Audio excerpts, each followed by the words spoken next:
es importante, es menos frecuente, pero muy importante por las secuelas neurológicas que puede dejar en el futuro una meningoencefalitis. Es importante determinar o diagnosticar a tiempo una MEC, ¿ya? La meningitis neonatal es un desorden infrecuente pero serio debido a su alta morbilidad y mortalidad. La importancia de la punción lumbar como parte de la evaluación diagnóstica en los neonatos con sospecha de sepsis es un tema de controversia. ¿Esto por qué les digo? Cuando hay un bebé que tiene una sepsis, 30% o la tercera parte de estos bebés, sobre todo en las sepsis tardías, pueden hacer compromiso en el sistema nervioso, ¿ya? Entonces, parte de los esquemas de tratamiento y protocolos de tratamiento, de guía de manejo de un bebé con sepsis es hacer una punción lumbar. Y obviamente hay algunos hospitales donde a todos los bebés que tienen diagnóstico de sepsis se le hace la punción lumbar para buscar una meningoencefalitis, ¿ya? 27% de las sepsis neonatales con hemocultivo positivo se complican con MEC, más o menos la tercera parte de lo que les decía, ¿ya? Solo un tercio de los neonatos con meningitis tienen meningitis en ausencia de sepsis, debido a que los cultivos de líquidos cefalorraquídeos se realizan solo en la mitad y en relación a los cultivos de sangre. Esta discordancia entre los resultados de los cultivos sugieren que la MEC puede ser subdiagnosticada, ¿ya? Colonización bacteriana de la nasofaringe con infección viral vía genital materna es una fuente del patógeno de la enfermedad de comienzo temprano como tardío. Hay invasión de la mucosa con penetración sanguínea, hay multiplicación intravascular y penetración de la barrera hematoencefálica, hay inflamación del espacio subaracnoideo y hay inducción del daño neuronal y del nervio auditivo por la inflamación. Puede haber susceptibilidad determinada genéticamente, ¿ya?, en base al reconocimiento de receptores patógenos como parte de mecanismos inmunes innatos, y están expresados como antígenos presentadores y células fagocíticas en los tejidos neurales, astrocitos y microglia, y no neurales, macrófagos, células dendríticas, ¿ya? ¿Cuáles son los patógenos neonatales? El estreptococo del grupo B, en general, son los mismos gérmenes que hemos hablado de neumonía y de sepsis, ¿ya? Antes de la profilaxis antimicrobiana, la incidencia era de 1 a 4 casos por cada 1000 recién nacidos. Luego de la profilaxis disminuyó a un 80%, actualmente 5 a 10% de los casos con estreptococo del grupo B en enfermedad temprana. En la enfermedad tardía, la profilaxis no ha afectado la incidencia, siendo de 0.3 casos por cada 1000 recién nacidos. En la listeria es importante en una infección temprana, el recién nacido luce séptico y hay exantema papuloso en el tronco. Hay algunos serotipos, el 1 y el 4B, que es tardío y errado. Gram negativos, la E. coli es la más frecuente en nuestro medio. Por favor, no nos olvidemos de la E. coli, es el más frecuente en países subdesarrollados. También puede haber por virus, ¿ya? El cuadro clínico es inespecífico, puede haber fiebre, puede haber hiporexia, vómitos, irritabilidad, fontanela bombada. Los signos meningios no son frecuentes. Si nosotros buscamos signos meningios en menores, en lactantes menores, no vamos a encontrar.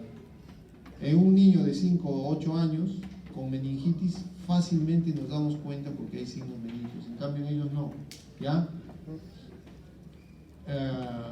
Puede haber convulsiones, puede haber presencia de petequias, ¿ya?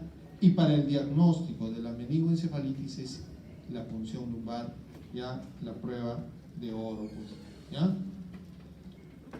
Cuando no se hace la punción lumbar, cuando hay signos neurológicos focales, cuando hay signos de hipertensión endocraniana, cuando hay coagulopatía no corregida. Antes de hacer una punción lumbar tengo que ver que su perfil de coagulación esté correcto.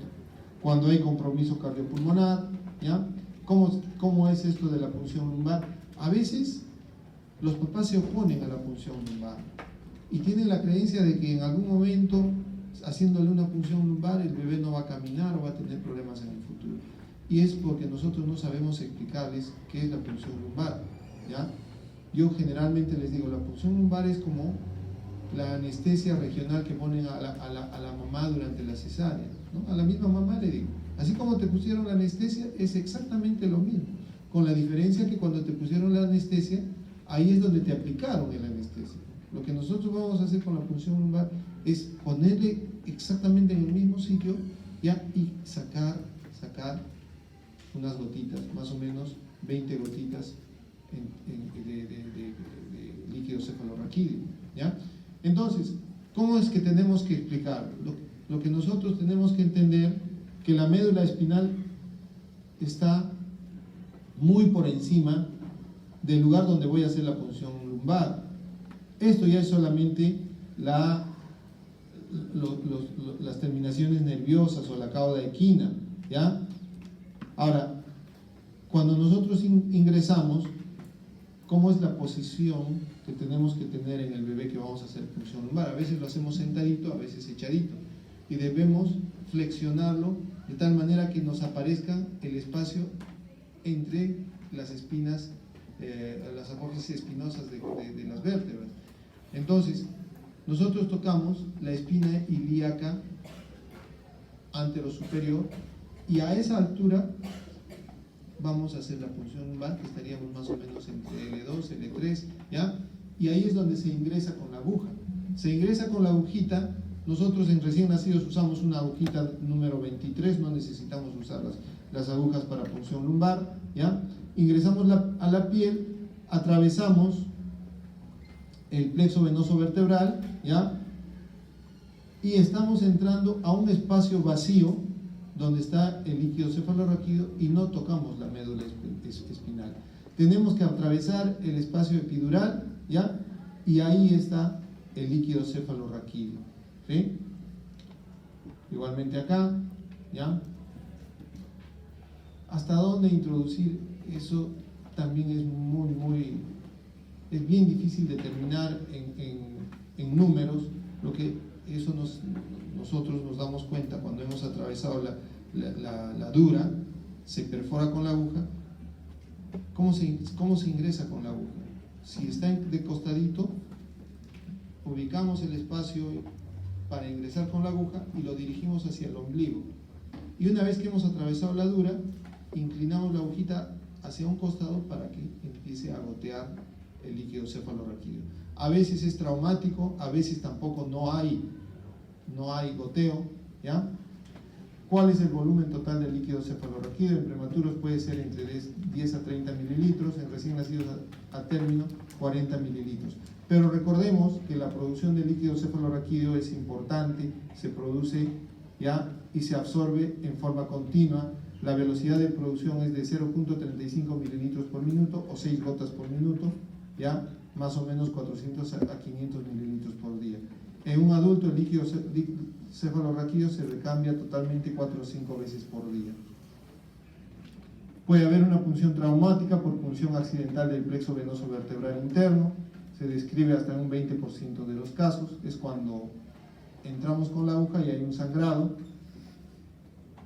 Podría haber después un aclaramiento del líquido cefalorraquídeo, ¿ya? Empieza con sangre y después empieza a gotear clarito.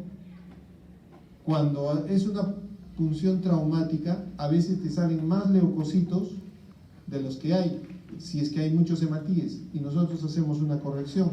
Podemos aumentar un leucocito por cada 500 a 1000 hematíes, ¿ya? La punción seca es cuando usualmente entras y no gotea nada, y es porque el paciente está colocado en forma incorrecta. Generalmente la aguja se dirige erróneamente hacia arriba o la aguja puede tocar las láminas o apófisis espinosas de las vértebras y no hemos entrado al espacio normal, ¿ya? El líquido cefalorraquídeo puede tener diversos aspectos macroscópicos, puede ser amarillo. Generalmente en recién nacidos es amarillo cuando hay hiperbilirrubinemia, cuando el líquido cefalorraquídeo tiene más de 150 miligramos por decilitro de proteínas, ¿ya? O cuando tiene más de 100.000 hematíes. Puede ser naranja cuando hay productos de degradación sanguínea, ¿ya? Cuando ha habido una hemorragia, por ejemplo. Puede ser rosado cuando hay productos de degradación sanguínea. puede ser verde también cuando hay hiperbilirubinemia directa, puede ser marrón cuando hay melanomatosis meningeal, puede ser verde cuando el líquido cefalorraquídeo también es purulento, ¿ya? Más o menos vamos a ver las características del líquido cefalorraquídeo, pero en recién nacidos no tratemos de diferenciar si es bacteriana, viral, si es fúngica o tuberculosa. Ya vamos de acuerdo a los antecedentes, vamos sospechando, pero nunca tratemos de diferenciar si es viral o bacteriana en recién nacidos, porque la pleocitosis, el recuento de leucocitos o la glucosa, qué sé yo, puede hacernos pensar en viral, y si es bacteriana no estamos manejando adecuadamente. Entonces, frente a un líquido cefalorraquídeo alterado, debemos manejarlo como una meningitis bacteriana. Entonces, a veces la presión está elevada cuando es bacteriana, los leucocitos pueden ser más de 1000 cuando es bacteriana, pero como les digo, si sospecho de viral, tengo que manejarlo como bacteriana, ¿ya? Las células diferenciales, hay un predominio de polimorfos nucleares en bacteriana, ¿ya? Las proteínas están elevadas, la relación con la glucosa puede estar, y la glucosa en líquido cefalorraquídeo en sangre puede estar normal o bajo, ¿ya? Esto en el caso de una meningitis bacteriana. El líquido cefalorraquídeo normal. En recién nacidos hablemos, no discriminemos entre prematuro y a término, tengamos en cuenta que normalmente consideramos hasta 30 células en un recién nacido, ¿ya? La glucosa, obviamente los polimorfos nucleares, si es bacteriana, van a predominar, ¿ya? La glucosa debería ser la tercera parte de la glicemia, y en recién nacidos consideremos normal hasta 150 las proteínas. Entonces, células hasta 30, glucosa la tercera parte de la glicemia del bebé, proteínas hasta 150, ¿ya? En niños es diferente. Más de 10 células ya es pleocitosis. Más de 30 miligramos por decilitro de proteínas ya es proteinorraquia, ¿ya? Esa es la diferencia entre el recién nacido y el niño, el paciente pediátrico.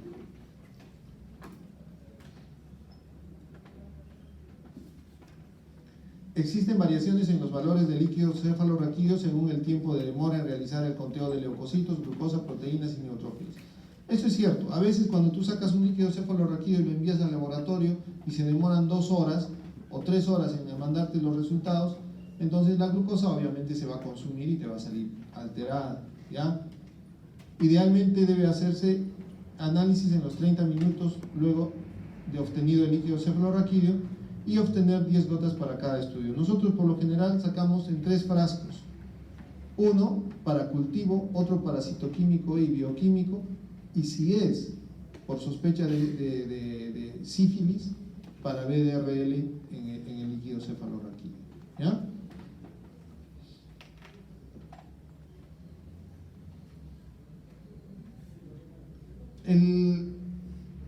El rendimiento de los cultivos depende también mucho del lugar en el que estás. Nosotros un hemocultivo, para que sea positivo siendo una sepsis, máximo pues un 30% de rendimiento, y en los mejores sitios de repente 60%. Entonces, en el líquido cefalorraquídeo con mayores o menores posibilidades de salir positivo. En las ecografías podemos encontrar edema cerebral, ¿ya? Si se dan cuenta, hay edema cerebral,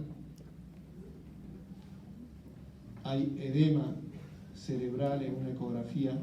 Puede haber edema por asfixia también, no necesariamente por una meningoencefalitis. ¿Cuál es el tratamiento de una meningitis? Es importante recordar que la meningitis, una sepsis, tú la tratas bien, no hay problema, ¿ya? Una meningitis, la tratas bien, va a depender del tiempo en que lo identificaste. Si pasaron mucho tiempo, si pasaron muchos días y no hiciste el diagnóstico temprano, probablemente por mucho que hagas un tratamiento adecuado, ese bebé quede con secuelas neurológicas o problemas serios en el desarrollo, ¿ya? Cuando es un paciente pediátrico, dentro del tratamiento de una meningoencefalitis está el uso de corticoides, pero en el recién nacido no, ¿ya? Existe un solo estudio publicado que evalúa la eficacia del uso de dexametasona como terapia adjunta en neonatos con meningitis bacteriana. Hay un estudio randomizado, pero no placebo controlado, involucró 52 recién nacidos, se le administró dexametasona 10 a 15 minutos antes de la primera dosis de antibiótico, ¿ya? La mortalidad fue de 22% en el grupo tratado y 28% en el grupo control. Una evaluación de estos pacientes a los 2 años de edad mostró secuelas neurológicas en un 30% de los tratados con dexametasona versus 39% en el grupo control. O sea, en realidad no es determinante el uso de corticoide, ¿ya? Sino en realidad es el tiempo en el diagnóstico. Actualmente existen insuficientes datos que recomienden el uso de dexametasona como terapia adjunta en neonatos con meningitis bacteriana, lo cual es diferente en el paciente pediátrico. En el paciente pediátrico sí se usa corticoides como parte del tratamiento de una meningoencefalitis, ¿ya? ¿Cuáles son los antibióticos? En general, dependiendo del germen, vamos a usar los antibióticos. Pero como les había dicho, en casos de neumonía, en casos de sepsis, por lo general vamos a usar antibióticos de amplio espectro. Vamos a usar antibióticos que cubran gran positivos y antibióticos que cubran gran negativos. Y, por si acaso, utilizar antibióticos que también me cubran listeria. Entre ellos, por ejemplo, está la ampicilina y si nosotros usamos la ampicilina, ¿ya? De cajón entra la ampicilina en tratamiento. Podemos usar la asociación de ampicilina con cefotaxima, ¿ya? O ampicilina con aminoglucósido. A veces es mejor usar la ampicilina y la cefotaxima porque cubre gérmenes frecuentes en el recién nacido. Y además potencian la acción la ampicilina con la cefotaxima y ambos pasan por barrera hematoencefálica. Recuerden que los aminoglucósidos no pasan por barrera hematoencefálica. ¿Cuáles son los gérmenes? El estreptococo, la E. coli, la listeria, los más frecuentes, ¿ya? Ya si es una meningitis como consecuencia de una sepsis tardía, puede haber la Klebsiella, puede haber gérmenes de una unidad de cuidados intensivos, ¿no? En general, estos son los antibióticos, dependiendo de cuáles son los gérmenes, ¿ya? La duración del tratamiento depende, puede ser 14 días, puede ser 21 días o más, dependiendo de los controles y dependiendo de la evolución clínica. Si yo empiezo antibióticos para una meningoencefalitis en un recién nacido y tiene un líquido cefalorraquídeo totalmente alterado, al tercer día debo hacer un control del líquido cefalorraquídeo y ver la respuesta. Si ha mejorado, continúa el tratamiento. Y generalmente el tratamiento se da hasta que un líquido cefalorraquídeo te sale normal, ¿ya? Puede ser 2 semanas, ¿ya? Estando el cultivo de líquido cefalorraquídeo estéril y hasta 3 semanas dependiendo de la evolución, ¿ya? La terapia, como sabemos, debe ser dirigida al germen. No siempre tenemos el germen, la mayoría de veces es un tratamiento empírico, pero tratamos de coger los gérmenes más frecuentes, ¿ya? Por ejemplo, si yo estoy pensando en una neurosífilis, tengo que darle penicilina G sódica, y la penicilina G sódica la voy a dar por 14 días, ¿ya? La cefotaxima es importante, ¿ya? Algo que me estoy olvidando, la ampicilina se debe dar dosis de meningoencefalitis. Si por ejemplo yo uso dosis de sepsis, es 50 miligramos por kilo por dosis. Si es menor de 7 días es cada 12 horas. Pero si voy a asociar la ampicilina, si voy a dar tratamiento con ampicilina para una meningoencefalitis, tengo que usar 100 miligramos por kilo por dosis, hasta 150. Si es más de 8 días, es cada 8 horas, ¿ya? La cefotaxima, como les decía, es una buena asociación a la ampicilina, ambos pasan barrera hematoencefálica, ¿ya? Amikacina también se puede usar, pero recuerden que no atraviesa barrera hematoencefálica. Factores que afectan la terapia antibiótica en meningitis: falta de complemento y anticuerpos en el líquido cefalorraquídeo, altas concentraciones de bacterias en el líquido cefalorraquídeo, pobre penetrancia de antibióticos en el líquido cefalorraquídeo, resistencia de patógenos meningios. Regímenes de dosis deben ajustarse ya en realidad a estudios ya aprobados por la FDA, ya. ¿Cuáles son las complicaciones? Alteraciones en el estado de conciencia, convulsiones, colecciones intracraneanas, alteraciones neurológicas focales, ¿ya?